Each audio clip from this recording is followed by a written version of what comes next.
Stephen McMahon is a Democratic strategist. He's joining us from our New Orleans bureau. Sherry Jacobus is a Republican strategist in D.C. And, of course, we have our own David Gergen with us as well. All right, Steve, so let's be clear. No one is saying that anything about this is illegal. But is it routine to get that kind of money, $1.6 million, for consulting, strategic advice, sort of a little bit of that and a little bit of this? Well, it's actually more routine than most Americans know. Members of Congress all the time go through the revolving door, and on the other side, they're greeted by contracts like this for strategic advice, which really means using your access and your power to try to get somebody a better deal than a regular American can get. And I think that's the challenge here for the former speaker, is to explain why it is he took all this money, what it is he did for it, and then how it is that fits with his notion of radical transformational change, because, frankly, it looks just like business as usual. Sherry, how big of a problem are the Freddie Mac payments, do you think? I think it's a bit of a paper tiger, to be honest. He's not accused of anything, and when you stretch those payments over the course of all of the years that he had them on, that he was on retainer with them, it's actually less than what a lot of firms here in town make, quite frankly, even boutique firms. And it didn't go to him, as he said. And the reason he's unfamiliar with some of the details of it, Aaron, is that he does have employees, and I know this, and so this was just one of many of their clients. He's also said that the advice he gave them they didn't listen to.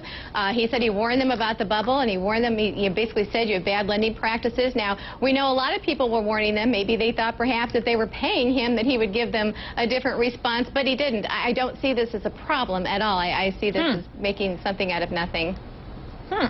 All right. What do you think, David Gergen? Well, a couple of things. First of all, what we're seeing is that when you're a candidate who's down 5th, 6th, or 7th, people don't pay a lot of attention to you. But if you come up and you're suddenly a challenger, as he is now, then you get this kind of scrutiny. And I think this is only the beginning, not the end of the kind of scrutiny we're going to see of Newt Gingrich. There's going to be a lot about his personal life before it's over. But on the facts as we know them about this situation, I happen to agree that it does not seem to me that he's done anything that is improper, or much less illegal.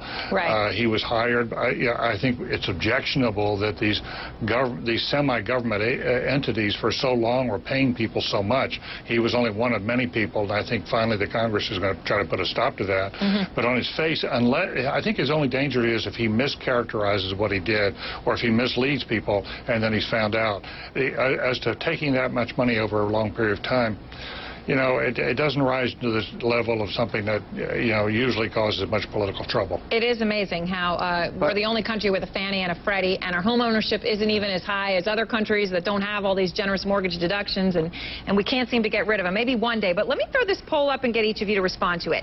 Take a look at Newt Gingrich in a runoff against Barack Obama. This may surprise some viewers. McClatchy-Maris poll came out today. Dead heat, statistically. Obama at 47%, Newt Gingrich at 45%. Steve?